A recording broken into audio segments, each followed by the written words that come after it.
Hey, this is Jim from Wild Horses. So, as promised, we are going to show you how to deal with taking your key cylinder out of and installing it into your ignition switch. Now, in this case, we need a highly advanced tool called the paperclip. And what you do, it's kind of simple. And let's pretend this is in the dash. It's out of the dash in order for us to do this video, but you turn the key into the accessory position. You're going to notice down here there's a little hole in the key cylinder. You're going to push the paper clip in there while you're turning literally past the accessory position. Once you make that click past the accessory position, because you've hit the plunger in, the key cylinder comes right out. Really nothing to it. Now then, if you were actually replacing the ignition switch, it's spring loaded. The dash would be right here in between the spacer and the bezel. You would just push on the back of the ignition switch, turn counterclockwise, and then it comes apart. You got the ignition switch, you got the spacer, you got the bezel, a little chromy thing on the front.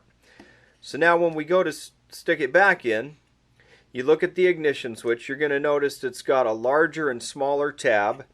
So your spacer just slides back over there. That larger and smaller tab corresponds to the bezel. It's got a larger and smaller slot. So you just line it up the correct way.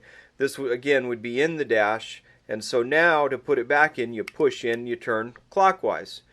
So now we want to reinstall the key cylinder. You're going to turn this guy back as if it was in accessory position. You're going to put the paper clip in again and just go a little bit past the accessory. You're going to notice it's got a couple of, I don't know what you want to call them, but there's two there and there's one on the bottom. You look inside of the ignition switch here in the bezel, it's got corresponding slots. So then if we just slide that guy back in and we bring him back towards the accessory position, he just catches, and there you go, he's in. Okay, once again, and then you can do your test. You know, start, it's a little spring loaded, it should spring back to the on position, off, accessory. Of course, you got to have it in the off position to pull the key out.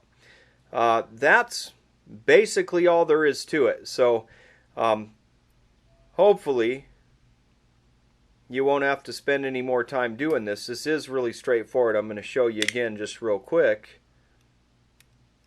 Plunger in, counterclockwise past accessory comes right out. Flip this guy back around to the accessory spot again where the little plunger is. Take him counterclockwise past that. Line everybody back up. Slip them back in. Now down inside this hole there's a slot that this piece has to go into. That's why the positions of all this is somewhat critical. Anyway, as you can see, there's really not much to this, and hope that helps somebody out today.